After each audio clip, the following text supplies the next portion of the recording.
Yeah, Sharad, start. Morning, everyone. On behalf of Tax Friends Mumbai, Tax Practitioners Association Thane, Those Professional Foundation, from Tax Bar Association Varanasi, from Tax Bar Association Prayagraj, Society Kolkata, and Bhiwandi Tax Practitioners Association.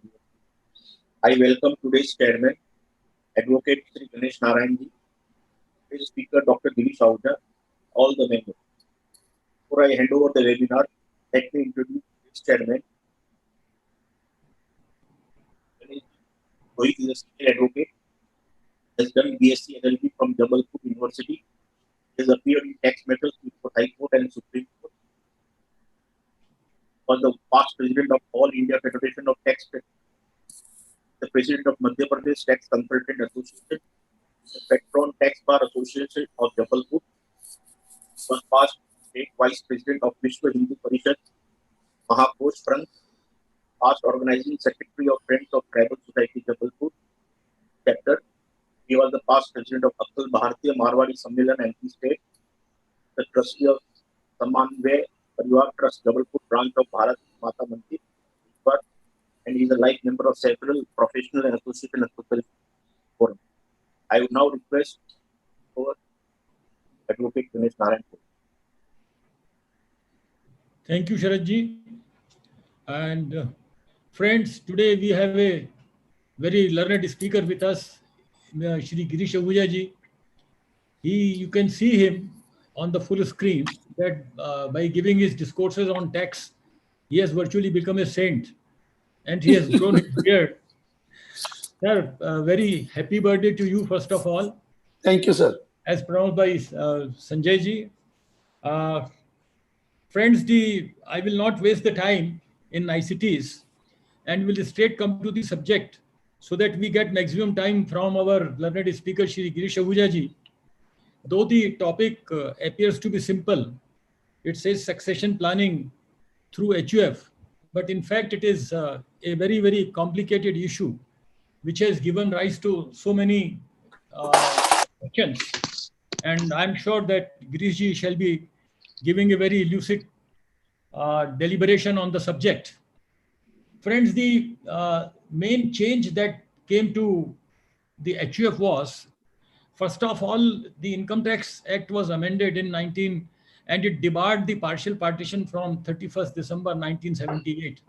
For this, I thank to the ingenious tax planning by our friends in Gujarat mainly, where they started making multiple HUFs by taking out small money from the HUF and making partition in part of the co-partners. And that way they developed hundreds of HUFs, and that prompted the government to amend the act. And from 31st December 1978, the partial partition was debarred under the Income Tax Act. But in the civil law, the partial partition was not debarred, and an HUF that was not accessible to income tax could still make a partial partition. And if after partial partition it became taxable, I think Section 171 should not come in the way, and that partial partition should be acceptable to the Income Tax Department. Friends, similarly, there were amendments in the Act which brought highest rate of tax to discretionary trust. For this also the credit goes to our friends in Gujarat who made thousands of trusts. But only one trust was left out, and that was the trust, discretionary trust created through will, that could still enjoy the normal rate of tax. And till date, they to the tax planning through tax planning of succession through HUF. Friends, the Indian Hindu Succession Act 1956 was operative, and Section 6 provided for deemed partition if the deceased was died intestate and he had a share in the Hindu joint family and was leaving behind a female heir. In that case, there was a deemed partition, and it was provided in Section 6 that the properties shall go by survivorship, but if he leaves a Hindu female, then property will not devolve by survivorship. There will be a deemed partition under Section 6, and the share of the deceased in the Hindu joint family will devolve by the provisions of Succession Act. But later on, an amendment was brought in the Hindu Succession Act on 5th May 2009, and that amendment became effective from 9th May 2005. Then certain amendments were made in the Hindu Succession Act, and the major amendment was under Section 6. In Section 6, it was provided that the deemed partition was retained and the daughter was made a co-partitioner. She was given full right as that of his son in Hindu joint family. And she also became co-partitioner by birth. Then subsection 5 of Section 6 provided, and it protected the partitions those were effected prior to 20th December 2008. 20th December 2004. I'm sorry, this had come from 2005. So any partition made by any mode, either by arbitration or by oral partition or by order of court or by a registered document, that partition was protected. I think the basic purpose was that people should not take advantage of making partition after 20th December 2004 and defeat the amendment that was brought in from 2005. So the subsection 5, it said then there was another clause in Section 6 which protected the partitions before 20th December 2014. So the interpretation according to me is that this amendment is prospective. And this amendment has no retrospective effect. That has also been considered by the courts. And in one of the Madhya Pradesh case, it was decided that the right will accrue on the death of the person when Succession Act becomes operative. And this was in the Madhya Pradesh case in Chandabai versus Tulsi Ram. It is reported in AIR 2019 MP 2006, and it said that the charge of devolution, Section 6 has changed devolution by survivorship in ancestral property. It shall operate only on death of person having share in ancestral property. Therefore, in lifetime of father, the daughter cannot claim partition of ancestral property. This is what was provided by the Madhya Pradesh High Court. And then the Supreme Court also held in Prakash versus Fulvati, Civil Appeal number 7217 of 2013, dated 16/10/2015, that the amendment of Section 2005 is only prospective in application. It is not retrospective in application. The right of partition has not been abrogated. The right of partition has not been abrogated. The right is inherent, can be availed by co-partitioner. However, a daughter who is a co-partitioner can also claim partition. AIR 1969, Supreme Court 1330. The right of claiming partition was given to the co-partitioner under the general Hindu law. And earlier, under the Hindu law, it was provided that a HUF never dies. It only, if the Karta dies, then the eldest son automatically becomes Karta. Now, after the change in Section 6 from 2005, a question will arise that since daughter has been made a full co-partitioner as that of son, then on the death of Karta, who will become the Karta? If a daughter is the eldest and son is younger, whether daughter will become the Karta of HUF, that is a question which I think will be deliberated by our learned speaker. And then another situation that if the Karta of a joint family dies and he left behind only female legal heirs, wife and 2 daughters, and then both the daughters are also married, then who will become the Karta of HUF? That is another question to be answered. Friends, this amendment, though appears simple, but has given rise to several complications. And it has in fact propounded the theory of equality by giving equal rights to the daughters and the female members. And for that purpose, certain sections of the Hindu Succession Act have been deleted, like Section 29 of the Section 19 of the Hindu Succession Act, which provided for limited rights. Those limited rights have been done away with. And Section 19 provides that the class 1 heir shall succeed per capita and not per strip. This means that if the devolution of property takes place under Hindu Succession Act, then there can be no formation of HUF assets. Whatever assets will devolve on the Schedule 1 heirs, that will be the individual property of the person receiving the property. So this is again a question, and it is a well-known fact that HUF is creation of Hindu law or customs. It is not that one can create a HUF. HUF is already there. As soon as a person marries, and HUF is a wider term than coparcenary. Hindu undivided family is a wider term than coparcenary. A coparcenary will come into existence only when there is a son or daughter born after 2005 amendment. But HUF can come into operation as soon as the person gets married, because it contemplates more than one. That is how the HUF is.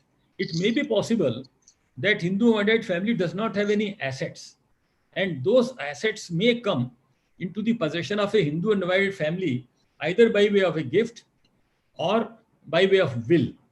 And in that manner, now the HUF can acquire assets, and that income can be subjected to income tax as an HUF. Or a HUF can get assets by way of partition of a existing HUF. So if there is a partition and assets are received by way of partition, that will also constitute the HUF assets, and HUF will continue to earn income. But if we presume a partition under Section 6, then a problem may arise that whether the assets received by the person by way of succession, will it constitute HUF in the hands of the recipient vis-a-vis his sons and daughters?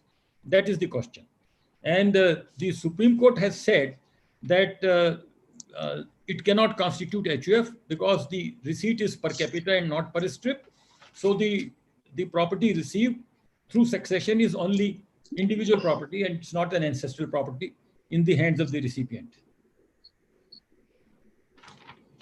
Friends, there are many questions, and we may raise the questions later on when my friend Girishji has given his deliberation on the subject.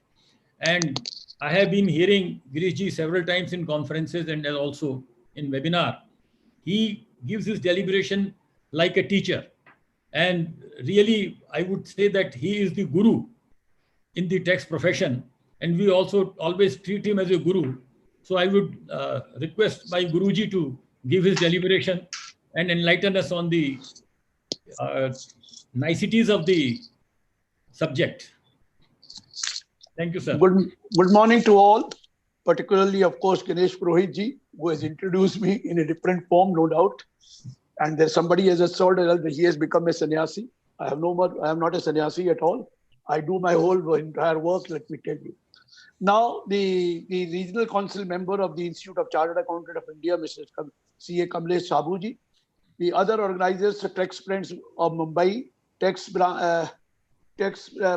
Association Thane, Joshi Professional Foundation, Income Tax Bar Association Varanasi, Income Tax Bar Association Prayagraj, Legal Relief Society Kolkata, Bhiwadi Tax Association, Tax Practitioner Association Bhiwadi, and of course my friend Sanjay Sharma ji. He listens to me. Past president of Tax Bar Association, Bharat Bhai ji, Sharad Bhai ji. Yes, the most important point I want to name the person is my friend from Lucknow, with whom I have discussed a lot of things, and I've learned many things from him. We have shared also so many things. That is C.A. Pankaj Agarwal ji. He's also there. I've seen him. With Pankaj Agarwal ji, we have discussed this issue. And let me tell you, two topics no one knows. One is charitable trust. The another is Hindu undivided family. Many issues have been raised by Mr. Ganesh Purohit, sir. Some issues we have different opinion, will have. Definitely we going to have. I had so many different opinion with Pankaj ji also, Pankaj Agarwal ji. He has also sent me his deliberation earlier, about 10, 15 days back on, I really appreciated that, was on HUF also. But my topic for today are in two parts. One is succession planning. Another is planning through HUF. So first portion, I'll talk about succession planning, and then I'll come to planning through HUF. Because there is a myth about succession planning also. Let me tell you, Hindu law is not a codified law. Even Muslim law is not a codified law. The first codified law in case of Hindu came was Special Marriage Act, then it was Hindu Marriage Act, then it was Hindu Adoption Act, and it was Minority Act. But there are two acts which are particularly concerned with and codified law are for succession is, one is Hindu Succession Act 1956 and the another is Indian Succession Act 1925. Indian Succession Act 1925, Hindu Succession Act 1956. When I die, I can't say you die. Everybody has to die, no doubt. But now all example we've taken on me. If I die intestate without writing a will, since I am Hindu, Hindu Succession Act 1956 will apply to me. If I die intestate means without writing a will. I can definitely write will for my state. You know that. But for that, Indian Succession Act 1925 applies. I can partly give my property under a will. I can write a will for property, and some of the property I may not give it a will under a will. You both the act will apply. So far as tested death is there, whatever will has been written, that will be Indian Succession Act 1925. Whatever is not written, Hindu Succession Act 1956 will come into picture. For Muslim, there is a separate law. Muslim law is also not a codified law, but they have Shariat law, separate for Shias, separate for Sunnis. So I don't know much about that part of it. But Hindus includes anybody who follows Sikh religion or Buddha religion or Jainism. So Sikhs, Jain and Buddhists are also part of Hindu. I'm not going to give the definition of Hindu. I'm not wasting my time. We can give in that. But the Hindus are there. So Hindu Succession Act will apply if I die intestate. This is one. Now I'm coming to the point which Ganesh Bhai had required. He talked about Section 6. I will talk about Section 6 later. I'm going to talk to you about Section 8. Section 8 to 13 talks about if a Hindu male die intestate. Hindu male dies intestate, what will happen? Section 14 to 16 talks about if a female Hindu dies intestate. I'm talking about intestate. Section 6 of the Hindu Succession Act is for HUF, but I'm coming for Section 8. If I have my self-acquired property, my individual property, if I die intestate, what will happen? If I die intestate, my estate will go to my legal heir of class 1. Legal heir of the class 1 in equal ratio and in individual capacity. I am using the word legal heir of the class 1 in equal ratio. Who are legal heir of class 1? I'll come to that. Equal ratio. But most important is, as Ganesh Bhai also said, there was a dispute that it is in individual capacity. Individual capacity. No, I will come to HUA, then I'll tell you it is an individual capacity. If I die intestate, my property will go to my legal heir of class 1 in their individual capacity and equal ratio. If there is no one, if suppose there are class 1 heir, 4 class 1 heirs, 1/4, 1/4, 1/4, 1/4. There are 3 class 1 legal heir, 1/3, 1/3, 1/3. Suppose there are only 2, 50-50. Only one, 100% will go to him. But suppose there is no legal heir of the class 1, no one in the class 1, then it will go to legal heir of class 2. And in legal heir of class 2, there is entry. First entry, second entry, third entry, fourth entry, fifth entry. First entry, there is only one person, 100% will go. Second entry, there are more than one person, equal will be there. I'll come to that. Legal heir of the class 2. About now, let us take up the case. There is no one from class 1, and there is no one also legal heir of class 2. Then what will happen? Very rare. But what will happen in that case? It will go to agnates. Agnates is father relations. Agnates, it will go to. And if there are no legal heir of class 1, class 2 or agnates, then it will go to cognates. Cognates is mother relation. Now, if there is no one from class 1, class 2, agnates और cognates, तो फिर मैं पूछता हूं तो दुनिया में आया किस लिए? तेरा तो कोई है ही नहीं, तेरा तो फिर कोई है ही नहीं. Then it will go to President of India, the government of India. If there is no one from class 1, there is no one from class 2, there is no one from agnate, there is no one from cognates, it will go to the President of India, the government of India. This is what is the first point I wanted to tell. Now coming to legal heir of the class 1, who are they? First listen to me. Number 1, my wife. Number 2, my children. Children means son, daughters. Maybe more than 1, more than 2, 3, 4, 5, whatever number of children. And there is one more legal heir of class 1, that is mother. Mother, whether dependent or independent. Mother is a legal heir and she has the same right, equal right that of the wife. If I have, let's say, 2 children, wife and my mother alive, 1/4 will go to my wife, 1/4 will go to my son, 1/4 will go to my daughter, and 1/4 will go to my mother if they are alive. If I have 3 children, 1/5 will go to my wife, 1/5 will go to my 1/5 each will go to my 3 children, and 1/5 will go to my mother if my mother is alive. This is the law. Legal heir of class 1. This is first. I explain. Now, suppose mother is not alive. Mother is not alive. Then she will not get any share. No calculation for mother share then. If she's alive, she gets it. She is not alive, nobody will get it. So she will not get it. So suppose mother is not alive, I have 2 children and wife, 1/3 to my wife, 1/3 to my son, 1/3 to my daughter. If I have 2 children. If I have 3 children, 1/4, 1/4, 1/4, 1/4. This is the law. Suppose now wife is not also alive. I lost my wife 4 years back, maybe due to a different reason, but I lost my wife. So no share of the wife also.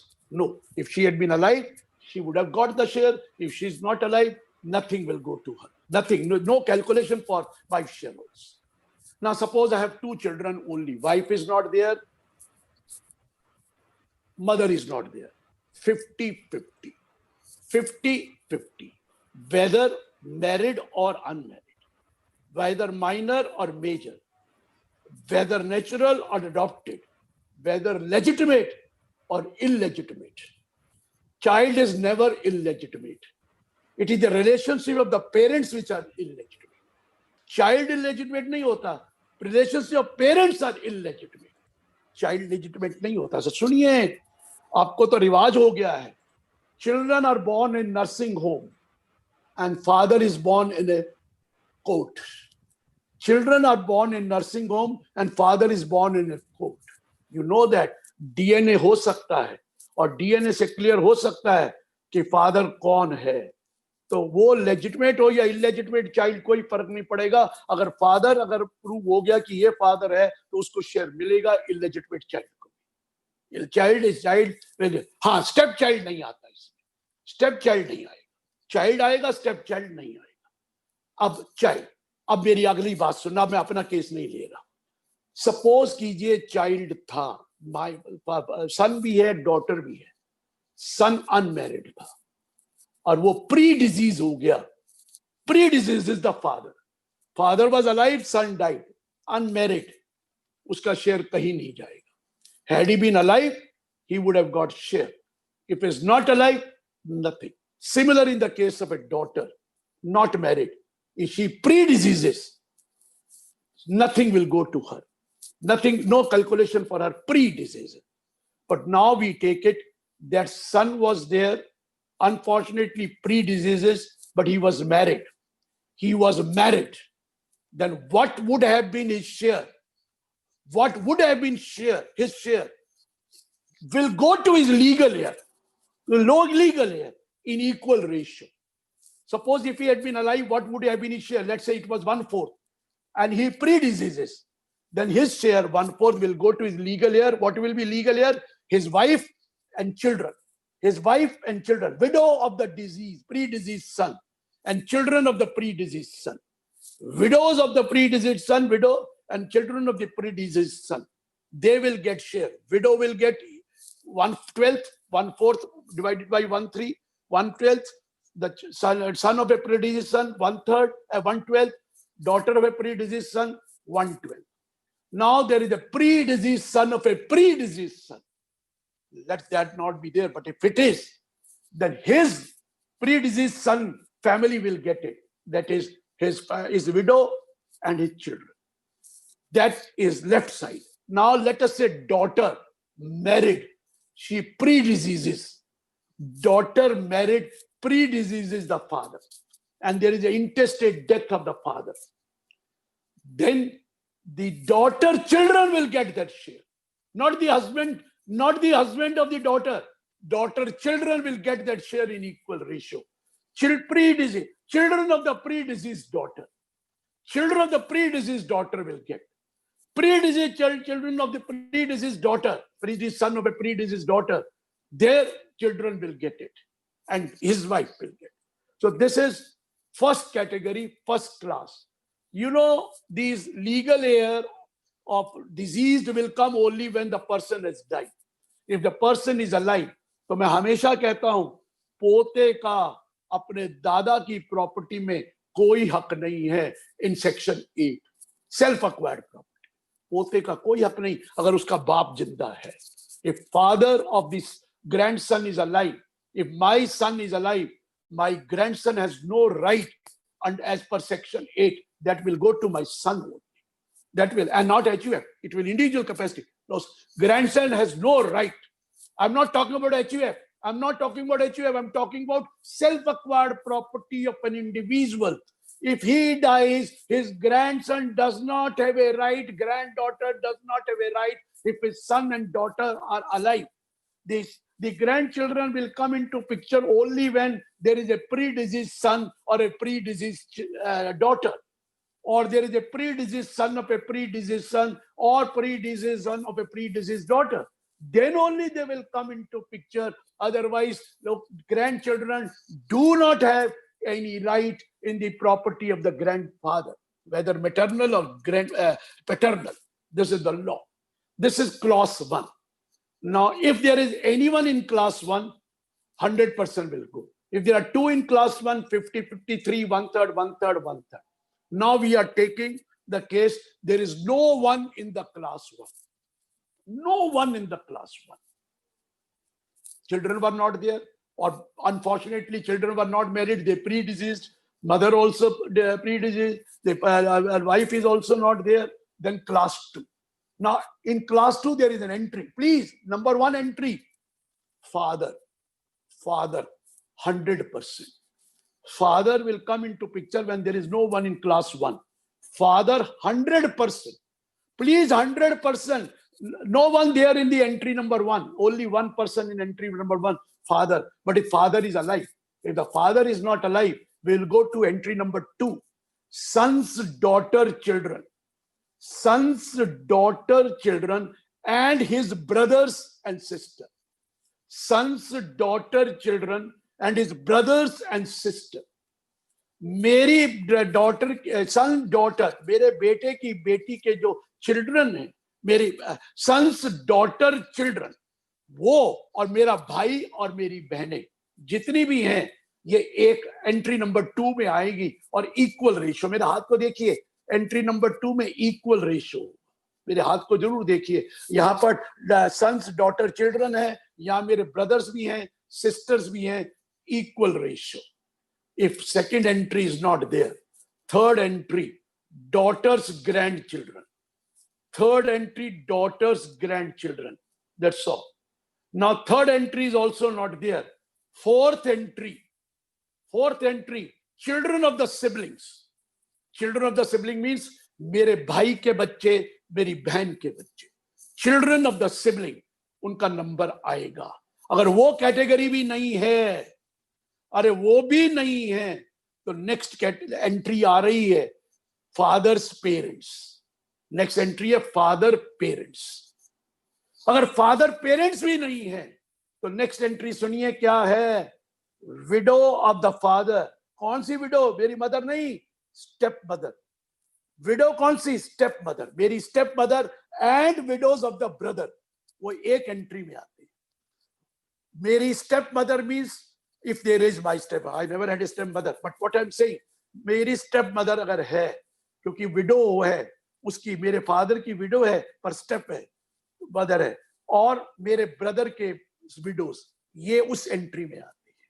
Brother के window वो भी नहीं है, father siblings.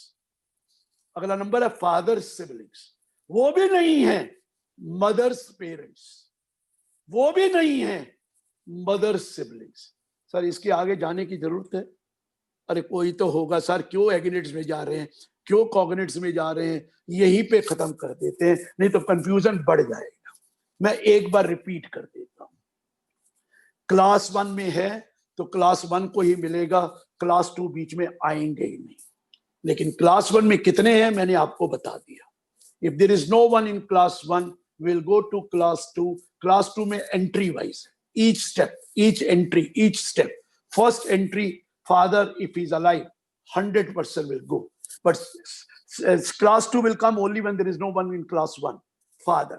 After father, son, daughter, children, and my brother and my sister. वो second entry के बाद third entry, daughters, grandchildren. Third entry के बाद fourth entry, fathers, children of the siblings. Fourth entry, children of the siblings. Fifth entry, father's parent.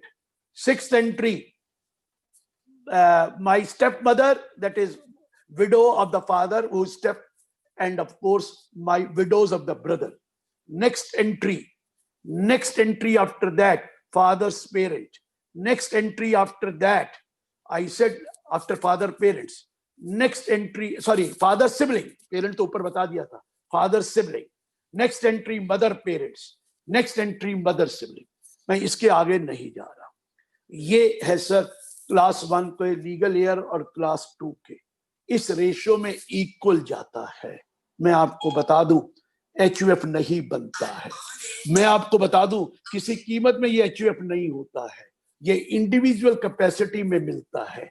वो जमाने चले गए 56 से पहले, वो HUF तो आता था। ये कोई HUF नहीं है, ये सबको मिलेगा। चतुर्सेन की जजमेंट भी है सुप्रीम कोर्ट की, they will get their individual capacity and in equal ratio. ये हिंदू सेक्शन का सेक्शन 8 है। और आपको विल के बारे में पता है, आप चाहे तो विल भी कर सकते हैं। मैं बहुत ज्यादा कंसंट्रेट विल पे नहीं करूंगा, क्योंकि विल का मतलब होता है मेरी मर्जी। मेरी मर्जी में जो मर्जी करूं, मेरी मर्जी में अपने बच्चों को दूं या ना दूं, मेरी मर्जी में अपनी वाइफ को दूं या ना दूं, मेरी मर्जी में किसी और को दे दूं। यही तो विल है। विल आप लिख सकते हैं। Will is never irrevocable, it is always revocable. हर जब चाहे विल चेंज कर सकते हैं और लिख सकते हैं this is my last will, the earlier will which I had written stand cancelled. फिर दोबारा चेंज कर सकते हैं, कोई फर्क नहीं पड़ता है। विल आप रजिस्टर्ड भी करा सकते हैं और विल ना भी रजिस्टर कराएं, कोई फर्क नहीं होता। विल पेपर पर होती है, आप अपने साइन करेंगे और 2 उसमें विटनेस जरूरी है। मैं हमेशा कहता हूं विटनेस जरूरी है, क्योंकि हमेशा विल, जब भी कभी विल होती है तो एक बड़ी सेइंग है, wherever there is a will there is a dispute, wherever there is a will there is a disgruntled relative। जब आप विल करते हैं तो डिस्प्यूट होने के काफी चांसेस होते हैं, डिसग्रंटेड रिलेटिव भी होते हैं, क्योंकि आप कोशिश ये करते हैं कि आप सबको बराबर ना दें। सबको बराबर दे तो फिर झगड़ा किस बात का है। सबको बराबर नहीं देते। एक बेटे के पास बाप रहता है और दूसरा बेटा अलग रहता है और तीसरी बेटी भी अलग रहती है। बेटे के पास बाप रहता है तो वो उसको होता है फेयर डीलिंग में ज्यादा देना चाहे। दूसरे कह देते हैं नहीं जी, my father was unsound mind, my father wrote this will under coercion, father under fraud. वो जबरदस्ती करा लेते हैं। हाँ, रजिस्टर्ड कराओ तो थोड़ा ऑथेंटिकेटेड हो जाता है, लेकिन चैलेंज वो भी हो जाता है। ऑथेंटिकेट ये होता है क्योंकि आज का रजिस्टर्ड विल कराने के लिए आपको सब रजिस्ट्रार के ऑफिस में जाना पड़ता है, वहां आपकी फोटो भी होती है, विटनेस भी साथ में जाते हैं और वहां पर आपका रजिस्ट्रेशन होता है। लेकिन रजिस्टर्ड विल आप कभी भी चेंज कर सकते हैं। आप दोबारा रजिस्टर्ड वाली के बाद चेंज करें तो जरूरी नहीं है रजिस्टर कराना, जरूरी नहीं है रजिस्टर कराना। मैंने आपको बताया इवन इफ आप वहां जाएं तो अच्छा ये रहेगा जो विटनेस हो एक उस पे डॉक्टर हो जाए तो अच्छा है। वो लिख देगा he was of unsound mind, sorry he is of sound mind at the time of writing, वो लिख देगा साउंड माइंड है। और कोई चार्टर्ड अकाउंटेंट या लॉयर हो तो लिख देगा मैंने इसको एक्सप्लेन कर दिया था डिटेल। लेकिन बिल की कंटेंट्स जरूरी नहीं है विटनेस को पता। विटनेस तो सिर्फ ये विटनेस करता है that this person has signed in my presence। और विटनेस की कई बार बहुत जरूरत पड़ जाती है, तो ऐसे विटनेस रखना जो बाद में कोर्ट में जाएं तो जा सकें, वो कहे हम नहीं जाते। विटनेस ऐसे होने चाहिए। सो विटनेस कराना जरूरी है 2 आदमी। विल आप चेंज कर सकते हैं, विल कंडीशनल भी हो सकती है कि मैं विल लिख सकता हूं that after my death this property will go to my wife will have a full right to stay in that property. My wife will have a still right to stay in that property, but she will not be allowed to sell that property. She has a right to stay in that property along with my son or not. And after the death of the wife, this property will go to my son. इसे conditional will भी कहते हैं। आप will के साथ trust भी create कर सकते हैं। विल करने के बाद विल का एग्जीक्यूशन हमेशा आफ्टर डेथ होता है। विल बिफोर डेथ थोड़ी होती है, आफ्टर डेथ होता है।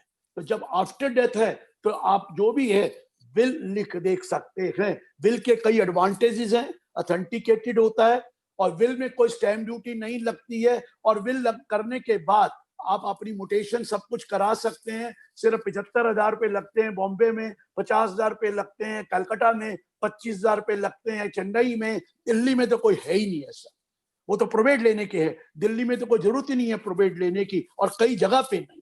तो मैंने आपको बताया विल की प्रोबेट तो तभी लेने की जरूरत होती है जब कोई डिस्प्यूट हो। But yes, in Bombay you have to take it 75,000 this year. In Calcutta they charge about, I think, which I know, 50,000, Chennai 25, and Delhi there is no charge.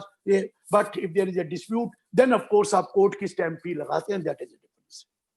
लेकिन विल आप कर, विल ऑथेंटिकेटेड मानी जाती है। Will चोरी नहीं होगी जब अगर रजिस्टर्ड होगी, क्योंकि उसकी कॉपी तो वहां भी होगी। विल के और बहुत कुछ है, मैं यहाँ विल के ऊपर नहीं आ रहा, पूरा आप लेक्चर दे सकता हूँ। मैं एक चीज भूल गया कि हमें तो 2 एक्ट लगते हैं, हिंदू सक्सेशन एक्ट और इंडियन सक्सेशन एक्ट।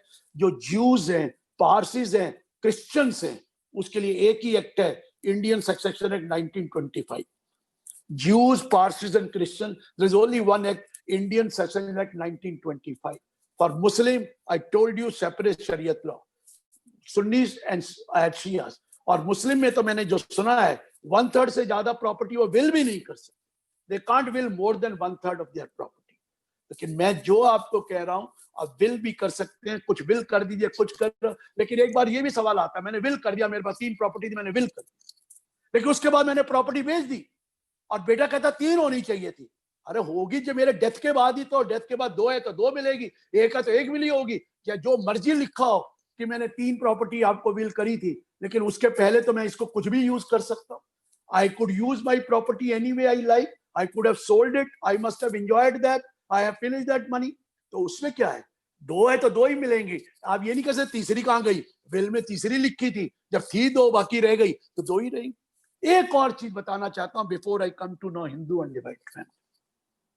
सर देखिए, बच्चे हमारे हैं, बेटा भी होता है, बेटी भी होती है, लेकिन एक मैं एडवाइस नहीं, सजेशन दे रहा हूं। मेरे पास बहुत लोग आते हैं और बहुत परेशान लोग आते हैं, वो बहुत परेशान होते हैं। एक है सर, अपने होश हवास में सब कुछ अपने बेटे या बेटी को मत दे देना। अपने होश हवास में सब कुछ मत देना। इतना अमाउंट तो जरूर रख लेना अपने और अपने वाइफ के लिए जो बहुत सफिशिएंट हो।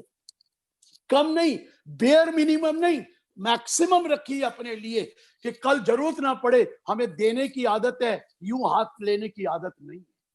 मत देना अपने बच्चों को। हमारा फर्ज है बच्चों को पैदा किए तो उनको सेट करना, हमारा फर्ज है उनकी शादी करना, हमारा फर्ज है उनको एस्टेब्लिश करना, लेकिन हमारा ये भी तो फर्ज है अपने लिए रखना, क्योंकि जमाना गया बदल है। आजकल लोग कहते हैं son is a son till he gets a wife, a daughter remains daughter throughout her life. ये भी सुना है। और एक और चीज बता दूं, भगवान से कहो, प्रभु से बेटे को कहो कि तेरे लिए ही तो कमा रहा हूं। किसके लिए कमा रहा हूं? तेरे लिए ही रखा हूं। विल लिख देना, उसको बताना मत, लेकिन गिफ्ट मत देना ज्यादा।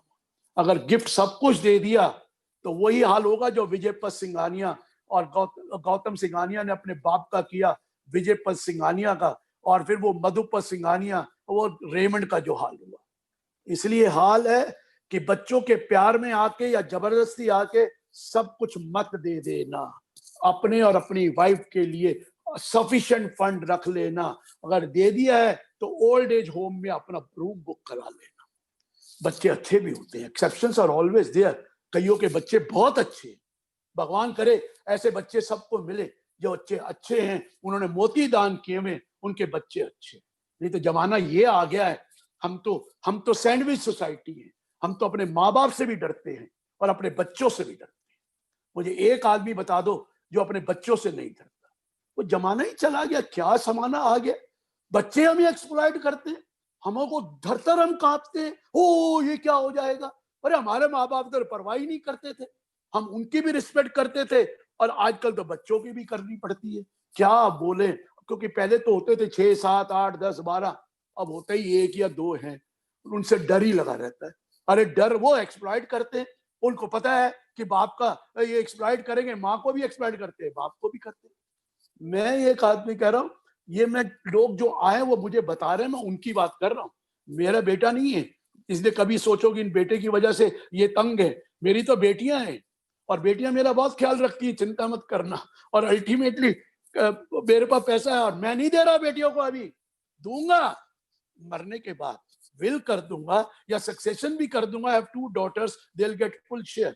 लेकिन मैं बार बार बोल रहा हूं, उतना पैसा जरूर रख लेना, विल मत, गिफ्ट मत कर। विल तो कर दो, विल से क्या फर्क पड़ता है, विल तो डेथ के बाद ही होना है ना यार, विल से, लेकिन गिफ्ट मत कर देना। हम बहुत गलती कर जाते हैं और हमारी आदत मांगने की नहीं है, हमें देने की आदत है, हाथ पसारने की आदत नहीं। बड़ा गम होगा जब भगवान ना करे आपको जरूरत पड़ जाए। इसलिए मैं हाथ जोड़ के विनती करता हूं और उनसे भी माफी मांगता हूं जो ऑफेंड फील कर रहे हो कि हम तो माँ बाप का ख्याल रखते हैं। आप बड़े अच्छे लोग, भगवान आपको वो सद्बुद्धि दे रहा है, भगवान आपके लिए फेवर कर रहा है और आप एक अच्छी इंसान हैं जो अपने माँ बाप का ख्याल रख रहे हैं। और मैं सबको कह रहा हूं, माँ बाप का ख्याल रखिए और रखना चाहिए।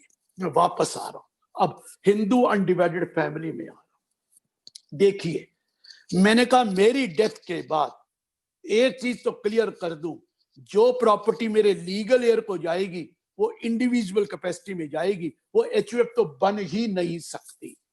हमारे यहां तो सभी ऐसे करते थे, बाप की डेथ हुई चलो एचयूएफ, बाप की एचयूएफ की बात नहीं कर रहा, हिज इंडिविजुअल प्रॉपर्टी एचयूएफ बना लेते।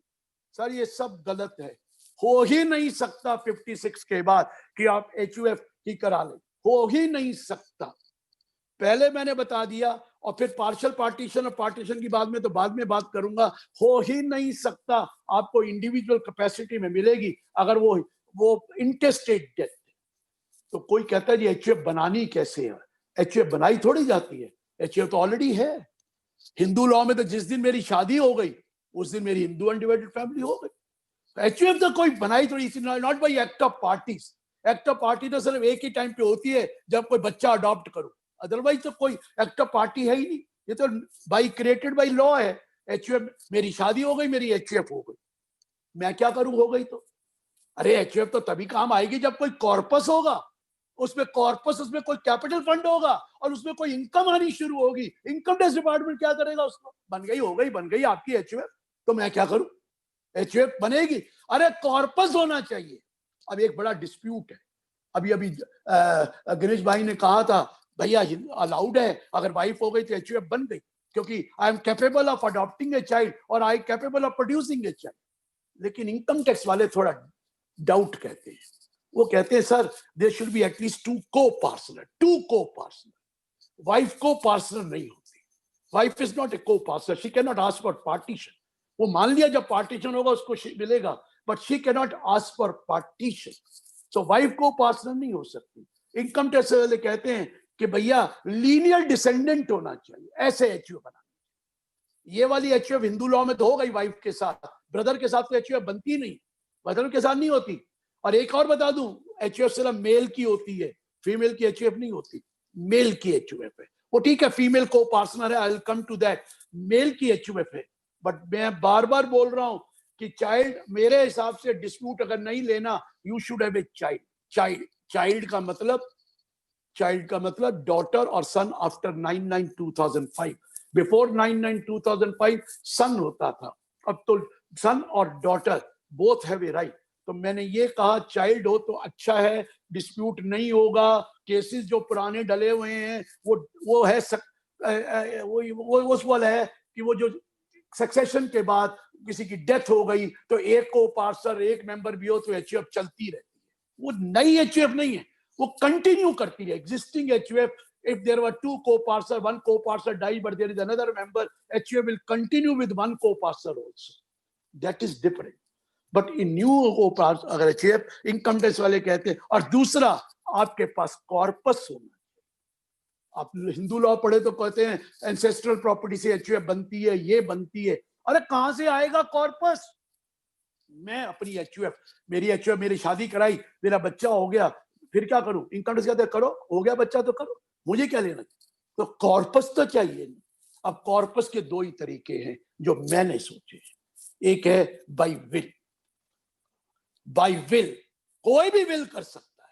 My father can will, my mother can give a will, anybody, you can make a will to me that after the death of such and such person the property will go to the HUF of such and such person.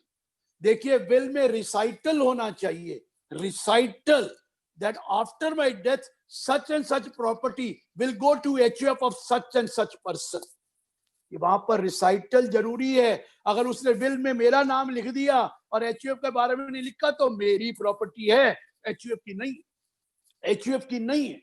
आप will कोई भी कर सकता है, father से करा लीजिए, mother से करा लीजिए, भाई से कराइए, बहन से कराइए, ससुर से कराइए, आप करिए, कोई करिए, विल तो विल है, anybody can make a will. लेकिन विल कर देंगे तो वो इंप्लीमेंट तो तभी होगी जब डेथ होगी और मेरी HUF बन जाएगी। जब HUF तो ऑलरेडी है, अरे कॉर्पस मिल जाएगा विल की तरह से, विल से कॉर्पस मिल जाता है। अब सपोज विल नहीं है तो HUF क्रिएट तो है, HUF का कॉर्पस कैसे लूं?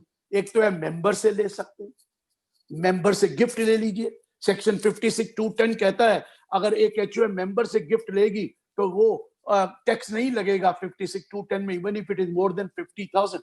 पर वो लेने का फायदा नहीं होता है, क्योंकि we have a section 64 subsection 2 which says where the self acquired property is converted into HUF property or treated as HUF property or converted into the hodgepodge of the HUF, then the income from that property, that asset which is transferred, shall be deemed to be the income of the transferor।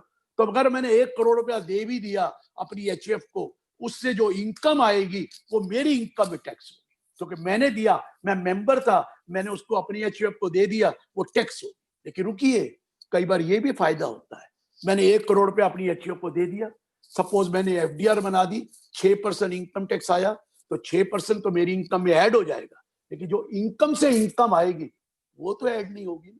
वो 6 लाख को मैंने आगे री invest किया, वो तो add नहीं होगी। वो 6 लाख से मैंने बिजनेस शुरू कर दिया HUF का, वो तो नहीं होगी। वो 1 करोड़ रुपया वो जो उससे इंटरेस्ट आया वो मेरा ऐड होना है। इनकम और इनकम इज नॉट एडेड। और कई बार क्या करते हैं, 1 करोड़ रुपया आया, मैंने टैक्स फ्री बॉन्ड में लगा दिया, 5% rate of interest, tax free bond ले लिए पूरे। अरे जब टैक्स फ्री बॉन्ड लिए तो इंटरेस्ट तो टैक्सेबल ही नहीं है, क्योंकि एग्जेम्प्ट है, तो क्लबिंग भी एग्जेम्प्ट होगी। लेकिन जब उससे जो इनकम आएगी उससे मैं काम कर सकता हूँ, तो ये भी होता है। लेकिन मेंबर से गिफ्ट अवॉइड करना चाहिए, लेकिन आप गिफ्ट किसी और से भी ले सकते हैं, एनीवन। देखिए गिफ्ट हमारी कंट्री में दी नहीं जाती, ली जाती है। कोई किसी को गिफ्ट नहीं देता, लेकिन गिफ्ट हम लेते ही रहते हैं। हमारा तो काम ही है गिफ्ट लेना। गिफ्ट कोई देता नहीं है किसी को, भाई भाई को नहीं देता, आजकल तो इतना जमाना खराब है, बहन को नहीं देता है, लेकिन हम तो रोज ही गिफ्ट ले लेते हैं। ले लीजिए गिफ्ट HUF के नाम पे, लेकिन लीजिए तो एक खुश होकर लीजिए 2,51,000। आप कहेंगे क्यों?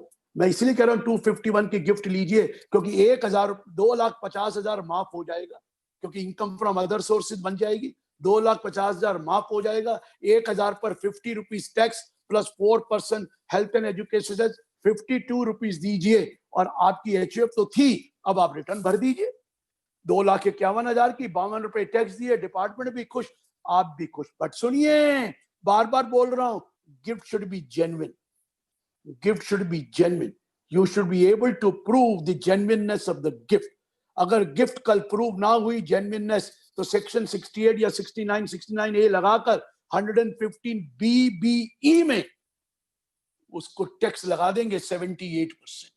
115 BBE 78% टैक्स लगेगा, और बाई चांस आपने उसको इनकम नहीं दिखाया तो पेनल्टी भी लगेगी 10%। तो मैं बोल रहा हूं गिफ्ट लीजिए, लेकिन गिफ्ट लेने का मतलब आप समझ गए ना। आप फादर से भी गिफ्ट ले सकते हैं, मदर से भी ले सकते हैं, अदर देन मेंबर, किसी से भी ले लीजिए। HUF में कॉर्पस क्रिएट करना है। कॉर्पस 2,51,000 लोगे तो पता लग जाएगा लोगों को कि हाँ भाई HUF बन गई। अगर 50,000 तक लोगे तो क्या फायदा है? अरे यार 5 लाख भी ले लो तो क्या है, अगर वो जेन्युइन है। अरे टैक्स दे देना बाकी 2.5 लाख पर, कितना टैक्स बनेगा?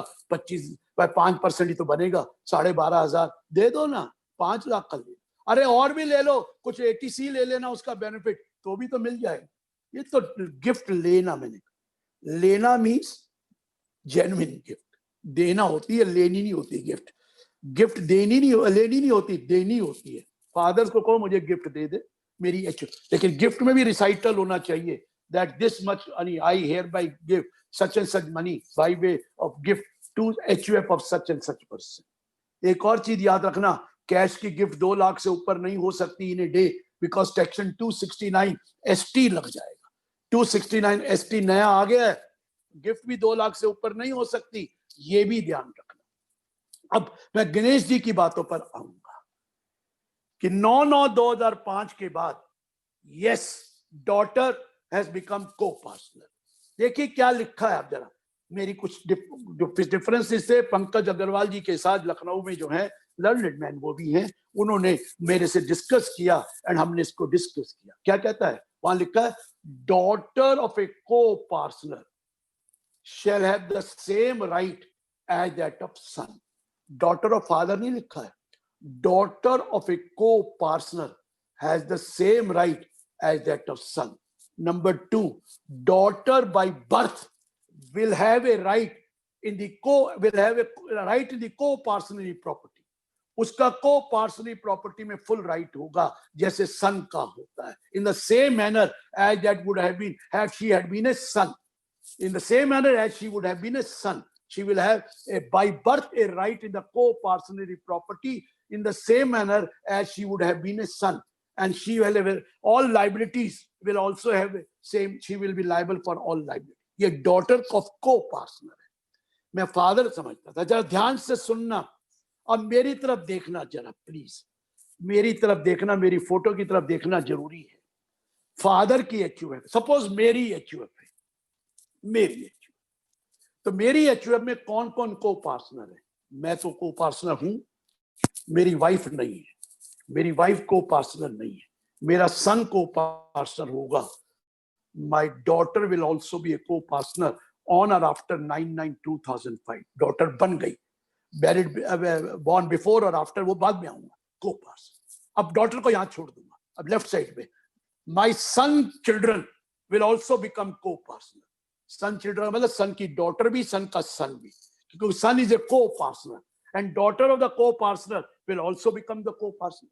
सन, मेरे सन की बेटा और बेटी दोनों को-पार्टनर होंगे, और मेरे सन के सन का बेटा और बेटी दोनों को-पार्टनर।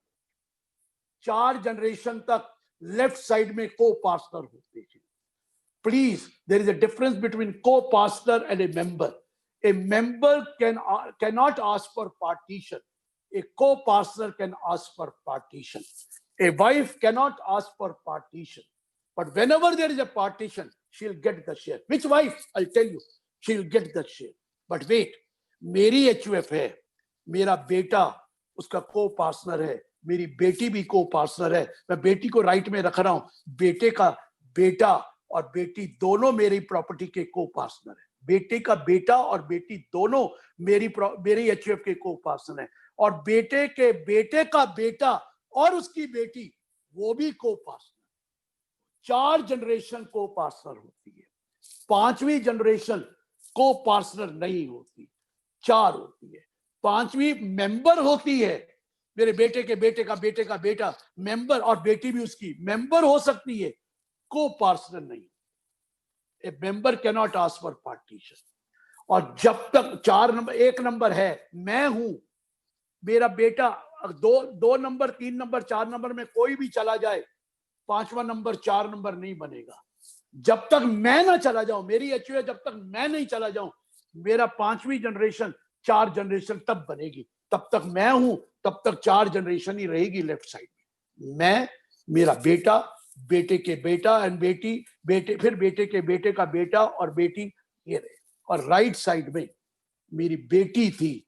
बेटी मेरी co-partner है. She can ask for partition. Ganesh ji, she can ask now for partition. आपने भी कहा 9/9/2005 के बाद she can ask for partition, but if she is alive. बेटी के बेटे जो हैं वो अपने फादर की HUF के co-partner होते हैं. बेटी के जो बच्चे हैं, they are co-partner of their father's HUF. मैं, हो सकता है पंकज की और मेरे में थोड़ा सा यहां पर आकर थोड़ा डिफरेंस ओपिनियन आती है, लेकिन वो भी कुछ कहते हैं हाँ कुछ हद तक ठीक है, कुछ हद तक गलत है. लेकिन बेटी के बच्चे पार्टीशन नहीं करा सकते.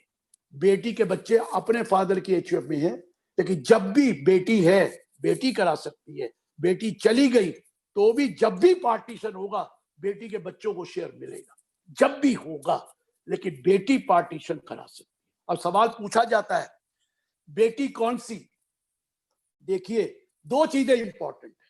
9/9/2005 में जिसकी HUF है फादर की, सपोज वो जिंदा होना चाहिए 9/9/5 में, और उसकी बेटी या तो जिंदा है 9/9/5 को, या बाद में पैदा हुई है 9/9/5 को, और वो तब पैदा हुई जब वो जिंदा था. नोट, मेरी बात को सुन रहे हो?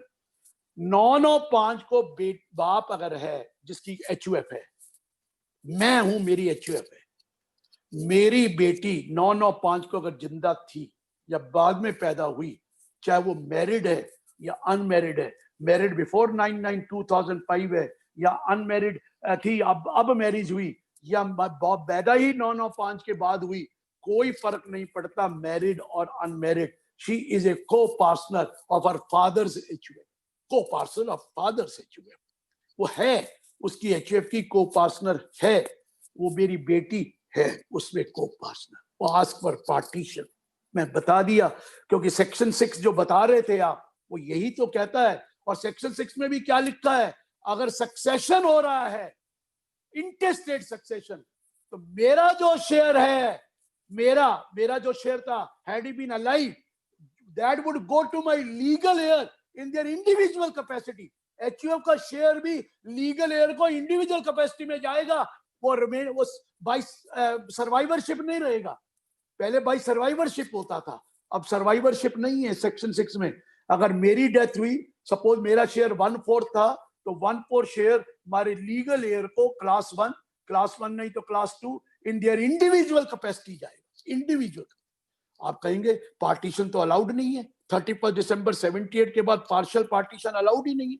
हिंदू लॉ अलाउ करता है, इनकम टैक्स अलाउ नहीं करता है. इनकम टैक्स कहता है पार्शियल पार्टीशन करोगे हम रिकॉग्नाइज ही नहीं करेंगे, वो तो आप ही की इनकम मानी जाएगी HUF. तो इस केस में भी अगर 1/4 का हो गया, चिंता मत करिए, they are tenants in common. HUF का असेसमेंट चलती रहेगी, फुल असेसमेंट करिए, और बाद में जो बच गया टैक्स कराने के बाद 1/4 इनको चला जाएगा टेनेंट्स इन कॉमन को, और 3/4 HUF का. ये कंटिन्यू करेगा जब तक कंप्लीट पार्टीशन नहीं होगा. ये कंप्लीट पार्टीशन अलाउड है after 31st December 1978 under the income tax act. Income tax act does not recognise partial partition. Hindu law recognise partial. कई कर लेते हैं पार्शियल, कर लो, मना थोड़ी है. हिंदू लॉ में चल जाएगा जब तक है. आपने पार्शियल किया है, वो जो इनकम आएगी उस एसेट से जो पार्शियल पार्टीशन से किया वो क्लब हो जाएगी एचयूएफ के. वो एचयूएफ में ही मानी जाएगी इनकम, और एचयूएफ ही टैक्स देगा चाहे आप पार्शियल पार्टीशन करें आफ्टर 31st December 70. एक बात बताई थी, पर स्ट्राइप को या पर स्ट्रिप को और पर कैपिटा. ये ध्यान रखना, जब भी पार्टीशन होता है पहले पर स्ट्रिप होता है फिर पर कैपिटा होता है, लेकिन कंप्लीट पार्टीशन है. ये लोग जो पार्शियल पार्टीशन करते हैं ना, ये ध्यान से सुन लेना, क्या करते हैं, पार्टीशन कर लेते हैं. फादर मदर है, 2 बच्चे हैं, आपस में 1/4 कर लिया, उसके बाद फर्दर पार्टीशन नहीं किया, और वो कहते हैं एचयूएफ हम लोग स्मॉलर एचयूएफ या पार्टीशन करने की जरूरत नहीं. गलत है, ये पार्शियल है. There should be complete partition amongst all the co-parcel by meets and bounds. All the co-parcel. मैंने पहले पर स्ट्रिप किया, मेरा 1/4 मेरा, 1/4 मेरी वाइफ का. किसकी वाइफ? कौन सी वाइफ? जिसकी एचयूएफ है उसकी वाइफ का करता, उसकी वाइफ. ऐसे मेरे फादर की एचयूएफ थी और मेरी वाइफ नहीं आएगी उसमें. जिसकी एचयूएफ थी उसकी वाइफ का राइट होता है. मेरी मदर, अगर मेरे फादर की एचयूएफ थी, मेरी मदर का राइट है. इफ शी इज अलाइव, मेरी फादर की एचयूएफ थी, मेरी एचयूएफ में मेरी वाइफ का हक है, मेरी बेटे की वाइफ का नहीं, मेरी वाइफ का है. मैं बार बार बोल रहा हूं, वाइफ. 1/4 मेरी वाइफ को चला गया, 1/4 मेरे क्या, 1/4 मेरे सन को चला गया, 1/4 मेरी डॉटर को चला गया. ये जो सन है वो अपने बच्चों में बांटेगा, अपने को पार्सल में बांटेगा. 1/4 वही पर कैपिटा. और मेरा जो उसका सन है वो अपने बच्चों में बांटेगा. पूरी 4 जनरेशन तक कंप्लीट डिस्ट्रीब्यूशन हो जाएगा by metes and bound. HUF extinct हो जाती है 31 दिसंबर 78 के बाद. वो कंप्लीट पार्टीशन माना जाता है by metes and bound, where every co parcel gets the share. पर पहली में पर स्ट्राइप होता है, नीचे पर कैपिटा होता है.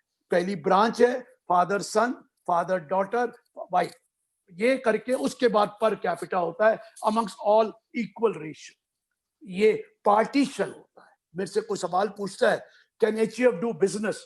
सर्टेनली. फंड अगर एचयूएफ के हैं तो HUF can do business. Fund HUF के होने चाहिए. एचयूएफ के फंड से आप बिजनेस कर सकते हैं. फंड मींस वही कॉर्पस कैपिटल फंड. बिजनेस कर सकते, कुछ फंड ले ले, कुछ लोन ले ले, पर एचयूएफ को लोन देते नहीं है. नॉर्मल एचयूएफ को बैंक नहीं देता. एचयूएफ बिजनेस कर सकता है, लेकिन एचयूएफ वो 31 मार्च वाली कमीशन नहीं ले सकता है. ये बात समझ में आ रही है? ये के बारे में सोच लेना. पर्सन लेता है कि ये एचयूएफ की, हाँ पक्का आड़तियां हैं, आपका बिजनेस है, कमीशन उसका कमीशन आती है, सेल कमीशन है, उसको मैं नहीं कह रहा. पक्का आड़तियां फंड्स उसके लगाए. एचयूएफ प्रोफेशन नहीं कर सकता. HUF can not do profession. HUF can do business with the funds of the HUF but can not do. If HUF is doing business, karta can take remuneration from that HUF, reasonable amount, even any member can take. But if HUF is not doing business, then कोई चीज नहीं मिलती, कोई remuneration कर्ता को नहीं मिलता. HUF business कर सकता है. लेकिन मैं बता रहा हूं, अगर आप सीए हैं, चार्टर्ड अकाउंटेंट हैं, तो आप अगर एचयूएफ बिजनेस कर रहा है तो आप उसके कर्ता नहीं बन सकते. ये code of conduct of institute of chartered accountant है. ये लॉयर की बात नहीं कर, कोड ऑफ कंडक्ट है that A CA can not do business. तो वो कर्ता नहीं बन सकता. ये कर्ता कौन होता है, ये मेरे से पूछा था गणेश जी ने. कैन डॉटर बी ए कर्ता? Yes sir. Eldest child will become कर्ता, वेदर डॉटर और सन. ये डिसाइड हो चुका है, सुप्रीम कोर्ट ने भी decide. Eldest child will be a karta, whether son और डॉटर. डॉटर मैरिड और unmarried does not make any difference. वो अलग बात है. If all the members so decide, any adult member can be karta. Daughter refuse कर दे, मैं नहीं बनना चाहती, तो दूसरा अडल्ट आ जाएगा, दूसरा आ जाएगा. बट नॉर्मली डॉटर मना कर दे, वो अलग बात है. लेकिन शी कैन बिकम कर्ता of her fathers HUF. She is the eldest child. He will become bye convention but otherwise by agreement any adult member can be a कर्ता. मुझसे सवाल पूछा जाता है कि सपोज कीजिए फादर की डेथ हो गई, दो बच्चे थे, वो माइनर है और वाइफ है, तो अब कर्ता कौन बनेगा? अब कर्ता कौन बनेगा? Wife can not be a karta, लेकिन wife can be manager to look after the affairs of the HUF till the child gets majority. जब चाइल्ड का मेजर हो जाएगा तब वो कर्ता बनेगा. वाइफ कर्ता नहीं हो सकती. She manages the affairs. She can be manager, manage the affairs of that HUF till the child gets majority. अब कईयों ने पूछा वाइफ भी नहीं है, दोनों माइनर चिल्ड्रन है, तो क्या होगा? तो उस केस में HUF चल सकती है. कोर्ट गार्डियन अपॉइंट कर सकता है. गार्डियन अपॉइंट करके आप चला सकते हैं टिल वन गेट्स मेजॉरिटी. लेकिन कर्ता होना जरूरी है.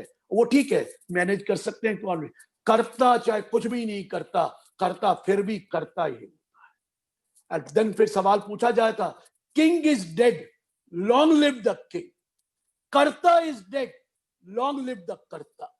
मेरी HUF है, मेरी डेथ हो जाती है, कोई बात नहीं, मेरा बच्चा उसका कर्ता बन जाएगा. जो एल्डेस्ट चाइल्ड है वो कर्ता बन सकता है.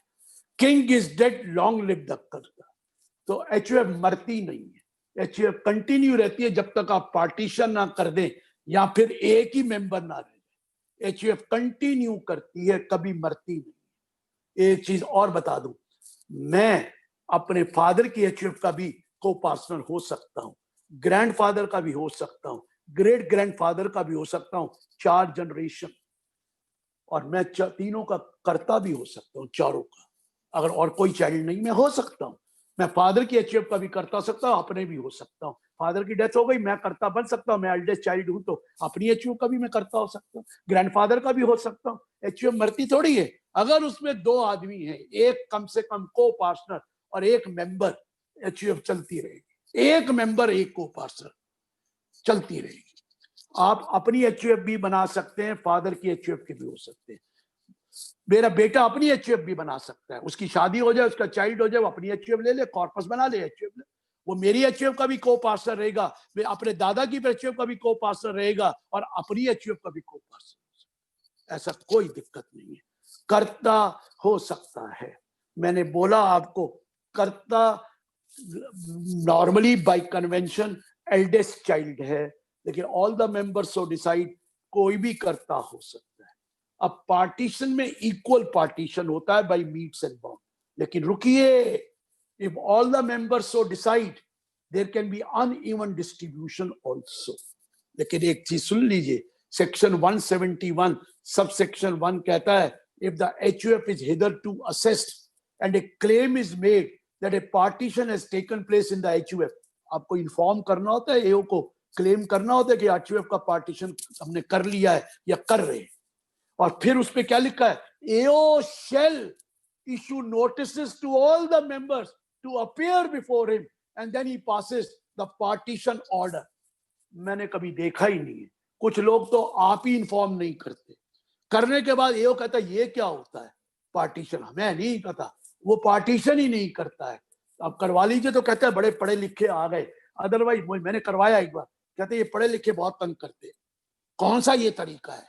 मैंने कहा सर आपको नोटिस देना है सबको और उसके बाद पार्टीशन ऑर्डर पास करना है, लेकिन नहीं करे ना करे, आप तो अप्लाई कर दीजिए पार्टीशन.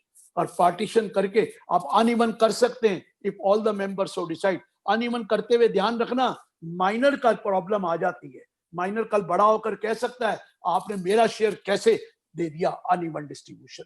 माइनर कह सकता है, अदरवाइज कोई दिक्कत नहीं.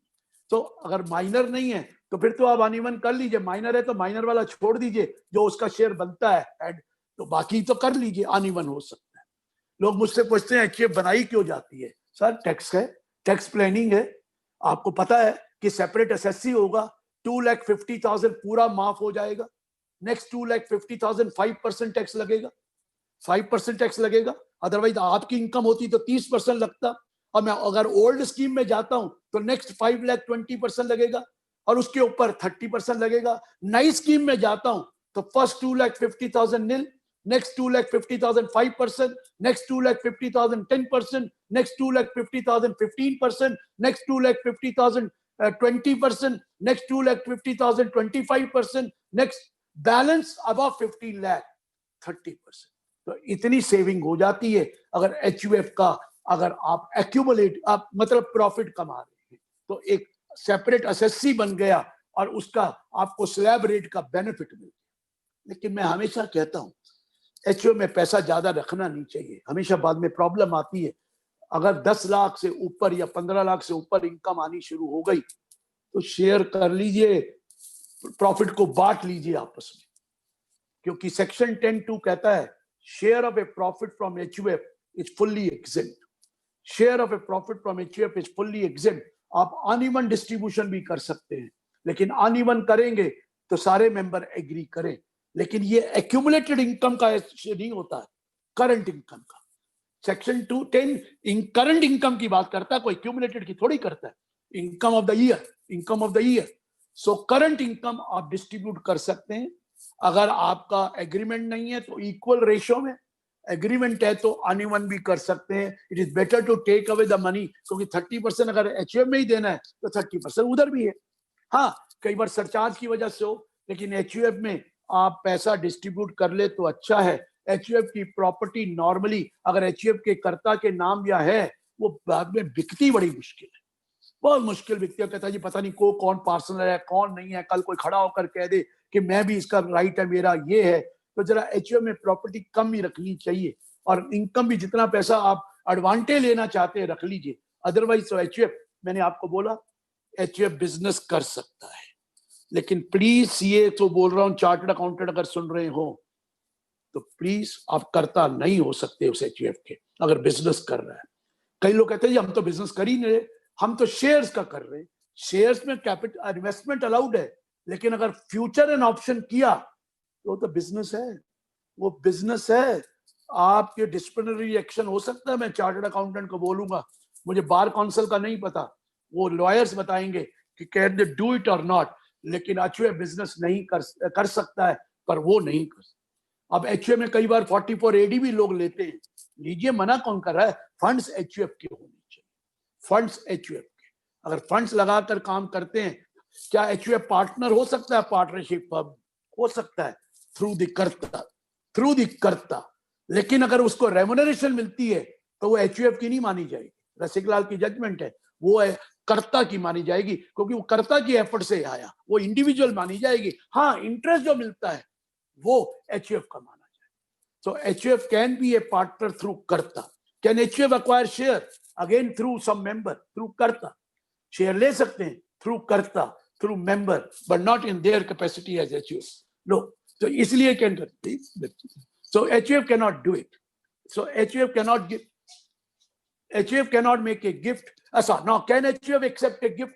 Yes, HUF can take a gift. आप किसी की से भी गिफ्ट ले सकते हैं। अगर मेंबर से लोगे तो 50,000 से ऊपर है तो कोई फर्क नहीं पड़ता, अदर से लोगे तो 50,000 से अबव है तो taxable. That's all. HUF can take a gift. Normally HUF cannot make a gift. Make नहीं कर सकता। क्यों नहीं कर सकता? क्योंकि HUF गिफ्ट अगर देता है तो वो पार्शियल पार्टीशन माना जाएगा। अगर मेंबर को देता है पार्शियल पार्टीशन, एक्यूमुलेटेड वेल्थ को गिफ्ट कर रहे हो तो पार्शियल पार्टीशन हो गया ना। वो नहीं मानते आजकल, पहले वो मानते थे, आजकल नहीं मानते। HUF cannot make a gift. हाँ, रिलीजियस पर्पस के लिए कर सकता है। HUF में इनकम आई, आप एक्सपेंस कर सकते हैं, घर का खर्चा सारा HUF से कर सकते हैं for the members.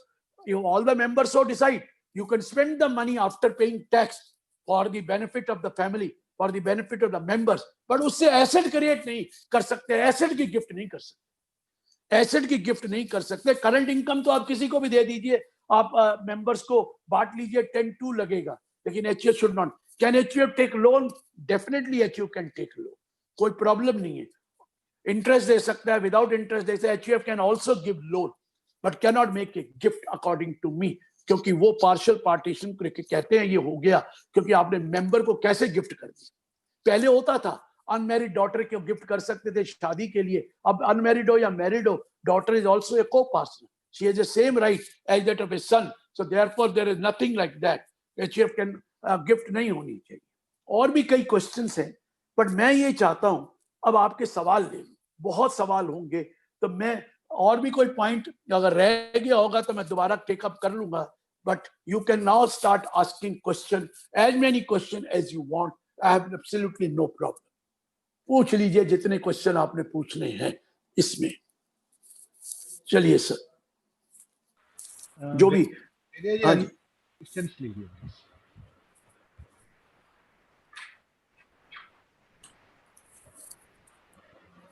Beria ji unmute करके क्वेश्चंस लीजिए please.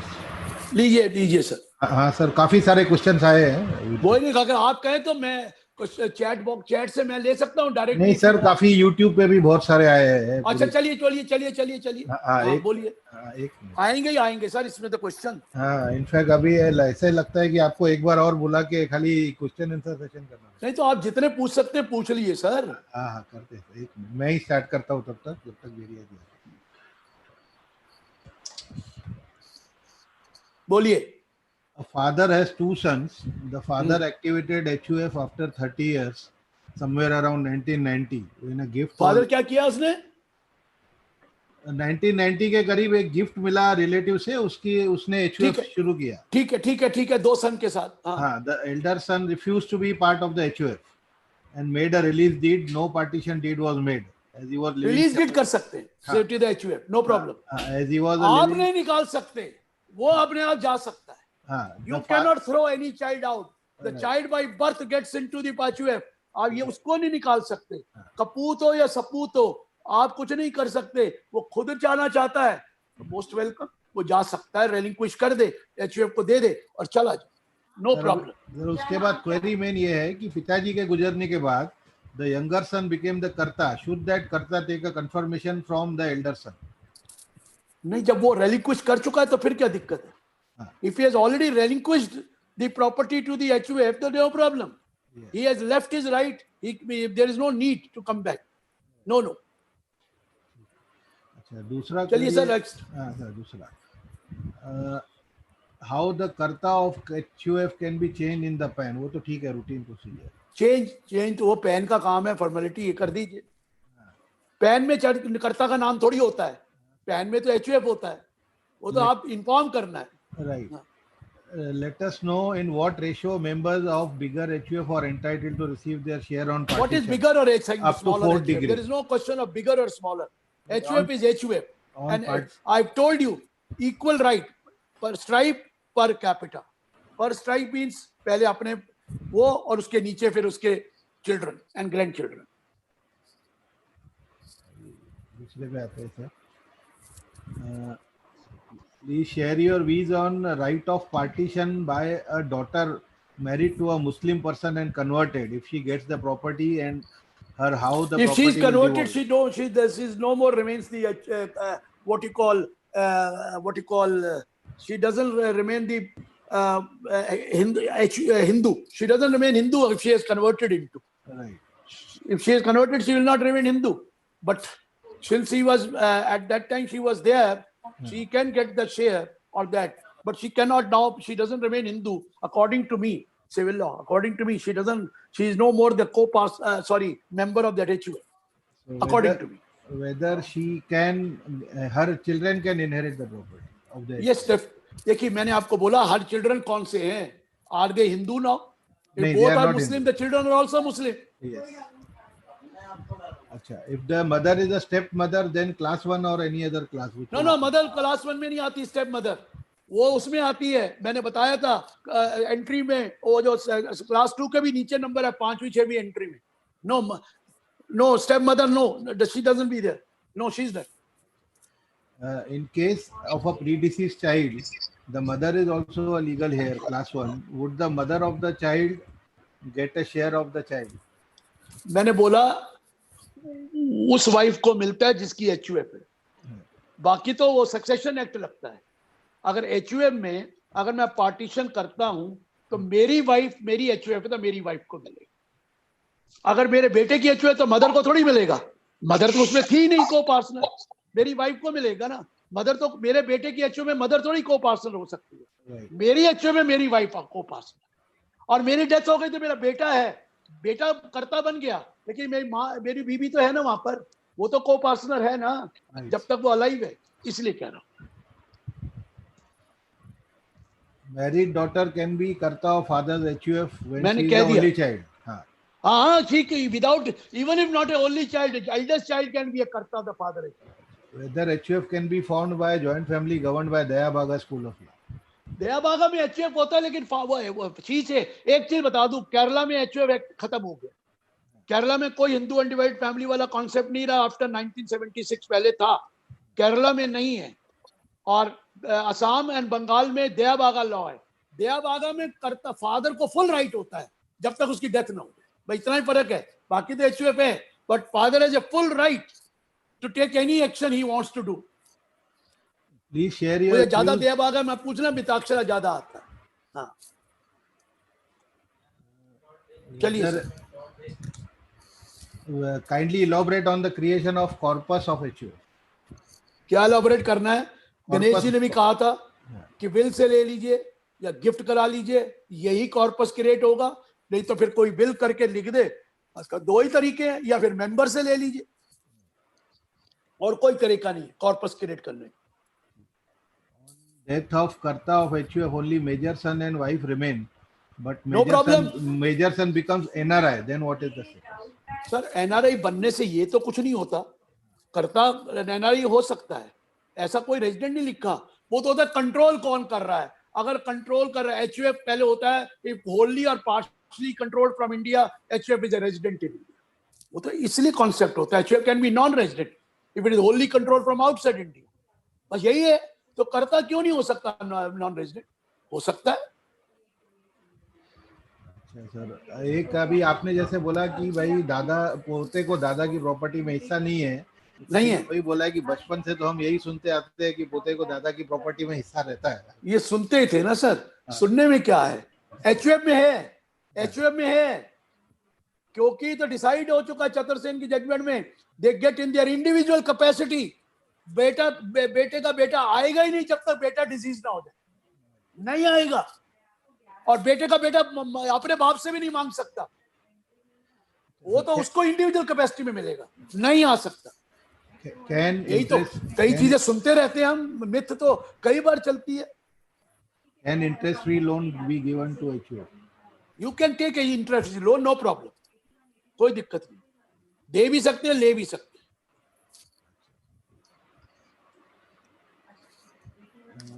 In case of a HUF, Mr. A who expired, his wife also expired.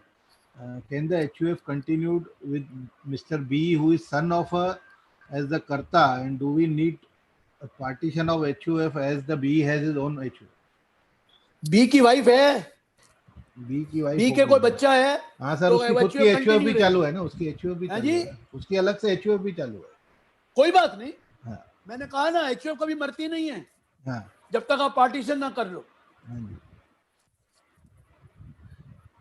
If the HUF gives amount to karta, what will be the implication in hands of both at the sir taxation? वो amount current income का दो आप decide कर लो तो अलग बात है, नहीं तो वाइड है, ये कर ही नहीं सकते। करता क्या नॉट टेक, मैं दया बागा लॉ नहीं कर रहा, दया बागा लॉ अलग चीज है, मिताक्षरा में नहीं अलाउड, वो सिविल नहीं होगा, अब क्या होगा, लीगली तो अलाउड नहीं है। Right. Whether gift can be accepted in cash exceeding 2 lakh rupees? 2 lakh से ज्यादा नहीं ले सकते इन ए डे 269 ST आ जाता है, इन ए डे नहीं ले सकते 2 लाख से ज्यादा। Kindly distinguish if the daughter is married before 2005, whether she will get equal share in family property. Definitely, if the father was alive on 9/9/2005 और उसका HUF था 9/9/2005 के और वो alive है, उसके बाद डेथ हुई है, daughter will get the share whether married before or after does not make any difference.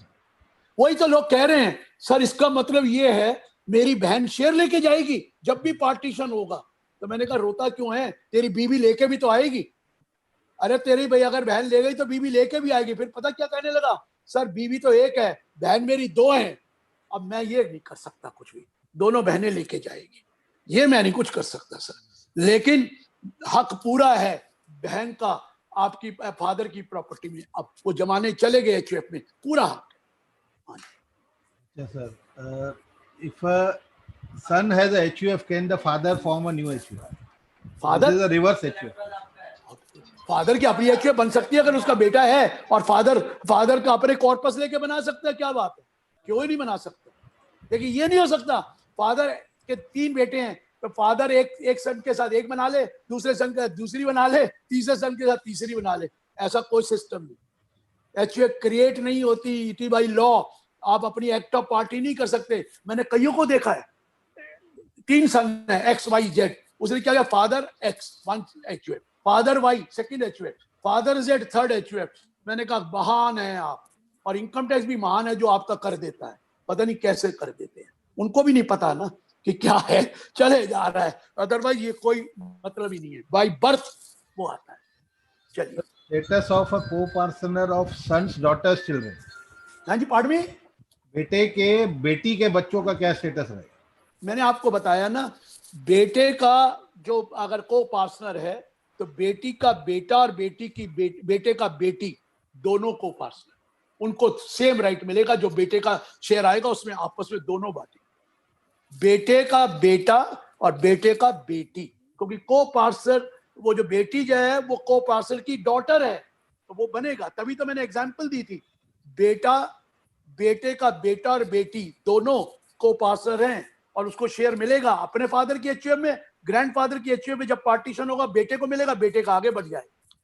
ये 4 जनरेशन तक मैंने बोला।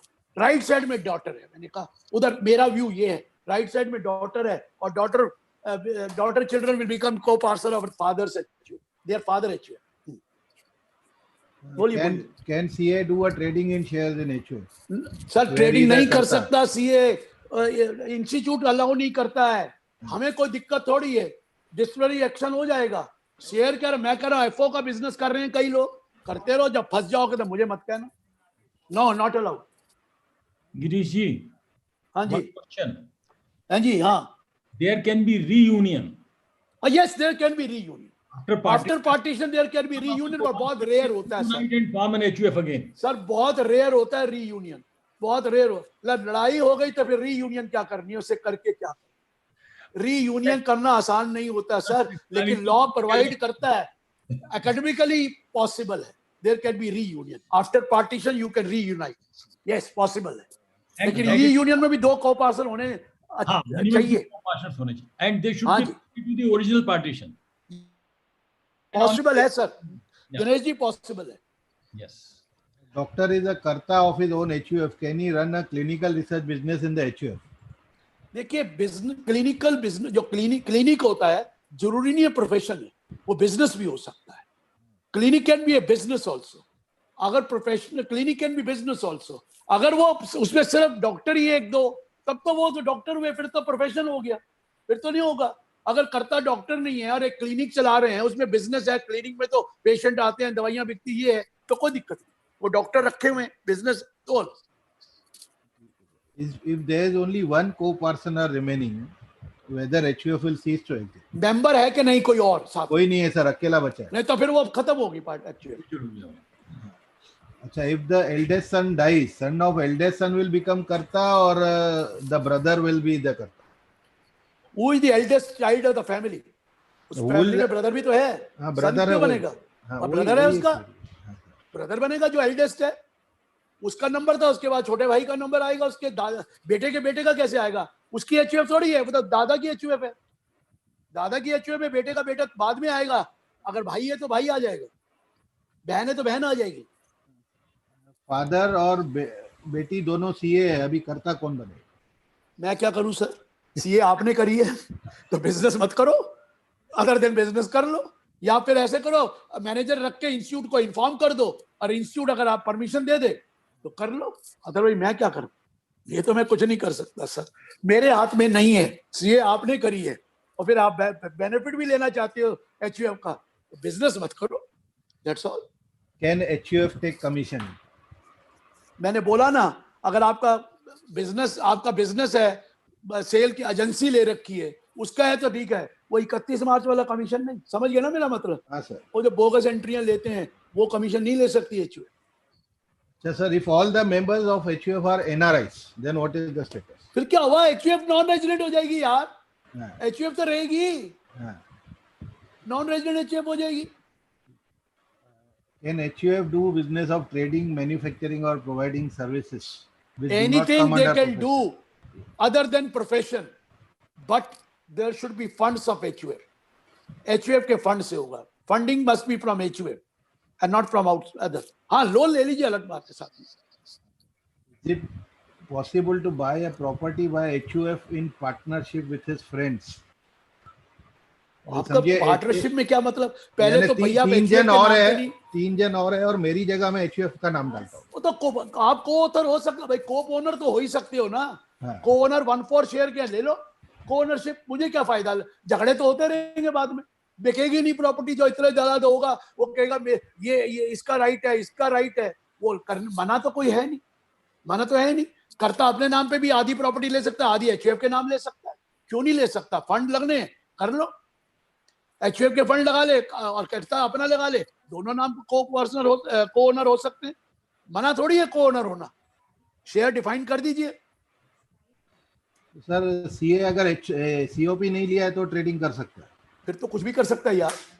वो तो COP का रगड़ा है. फिर सीए करिए तो COP नहीं लिया तो करो. लेकिन सैलरी कई जगह गवर्नमेंट एम्प्लॉय होता तो भी नहीं कर सकता.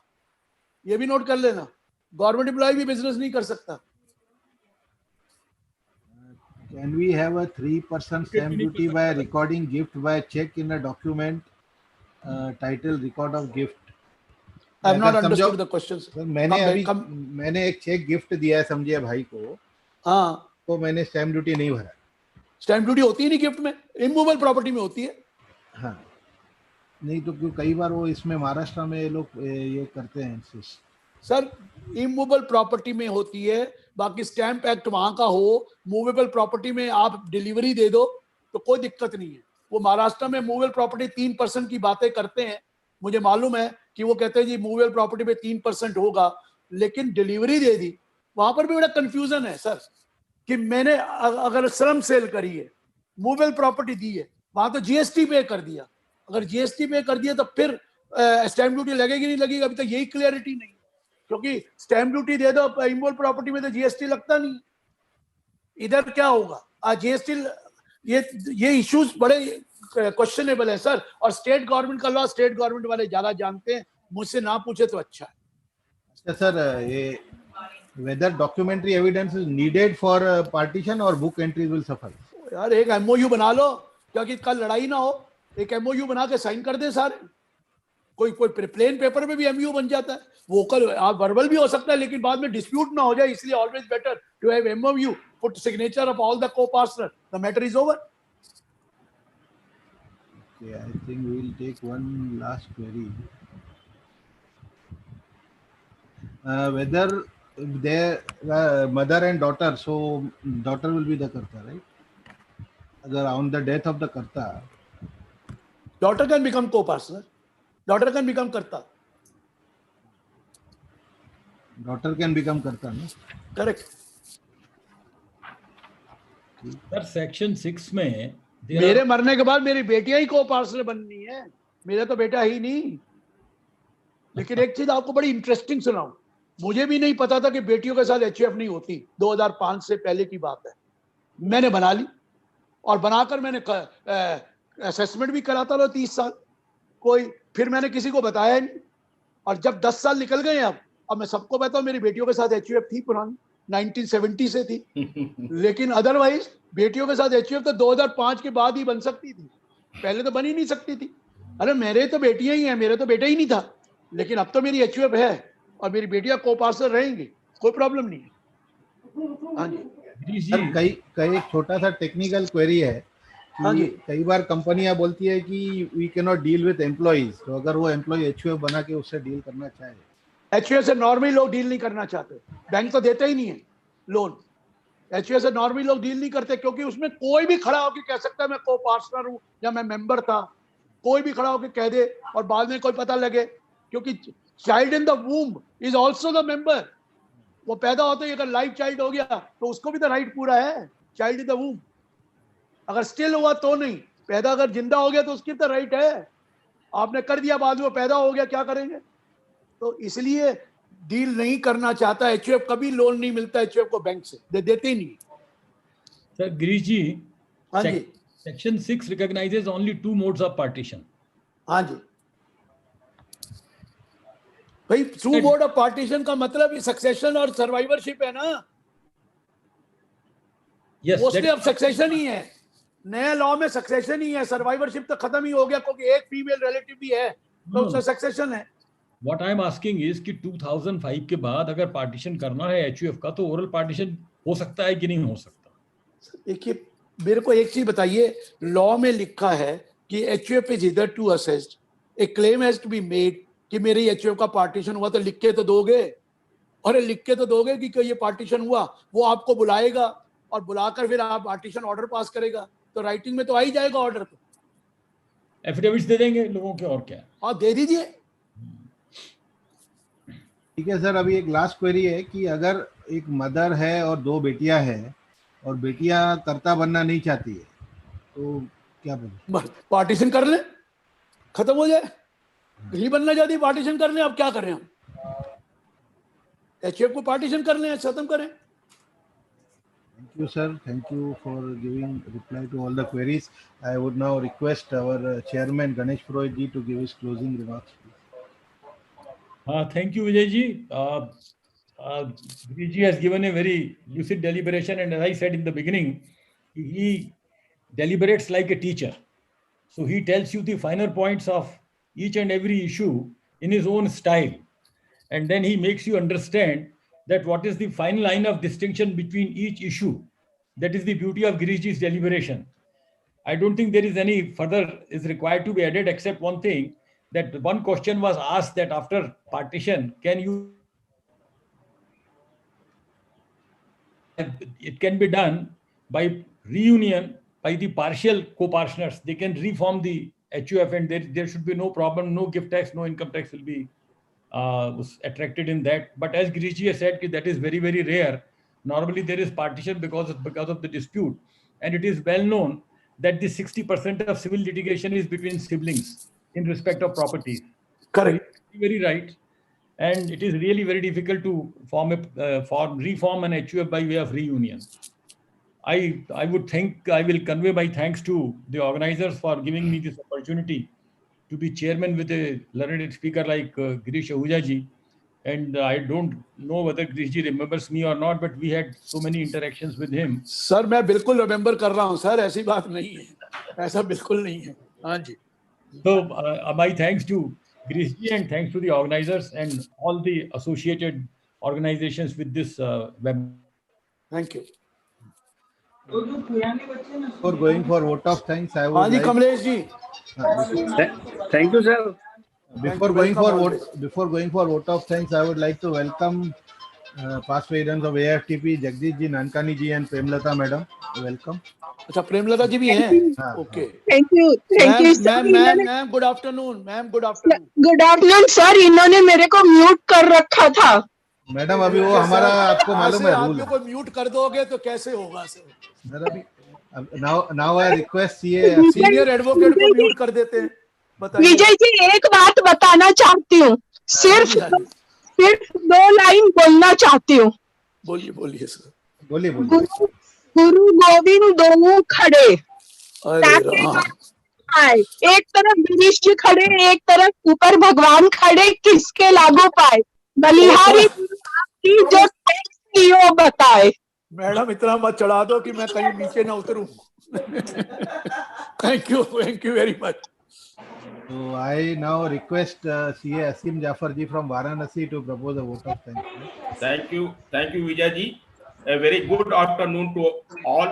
Respected Shri Ganesh Purohit ji, past President AIFTP, and Session Chairman, learned moderator Shri Sharad Beria ji, and Mr. Keval Ramani ji, member NEC AIFTP, who has pioneered several educative webinars.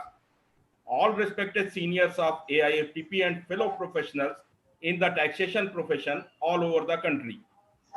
A big thank you to our learned speaker, Shri Girish Ahuja ji, who is an encyclopedia of knowledge and one of the most gifted orator of the country. Dr. Ahuja explained the provisions of succession planning and HUF most effectively. We have successfully completed a long series of webinars and have enriched our knowledge in the lockdown period. We are thankful to all the participants and speakers who have made the webinar so successful and educative. Dr. Ahuja is ever willing to give his best to distribute the fruits of the knowledge, his knowledge and wisdom, and willingly gives his precious time and knowledge to everyone without any obligation, and an honest and dedicated service to all professionals. Thank to Dr. Ahuja. Again, thank you very much. Welcome, sir. Thank you very much, sir. Stay healthy, stay fit, Thank stay you. healthy. Thank you, sir. All the Wish best. you happy birthday once again. कल है जी, कल है, आज नहीं है. Thank you, Tomorrow, Asim. tomorrow. Thank you, Asim ji. Thank you. Before closing, you. yeah, before closing, madam, एक minute में बोल दूं खाली. Before closing, I would just like to announce that most probably our last webinar, that is the 34th, will be held on Saturday. The topic will be interpretation of statutes by Supreme Court Advocate Rajiv Shankar Dwivedi ji. So all are requested to join at 11:30, and if the lockdown extends, we'll see. But we have friends completed 33 till date, and I am glad to announce that Girish ji has made it a success. That today our attendance on YouTube as well as here was around 1,000. So thank you, Girish ji, for accepting our Welcome, request. sir. And Thank you and congratulations. I would, on behalf you. of my associations, like to thank everybody, especially my core team members, for giving me all the support for conducting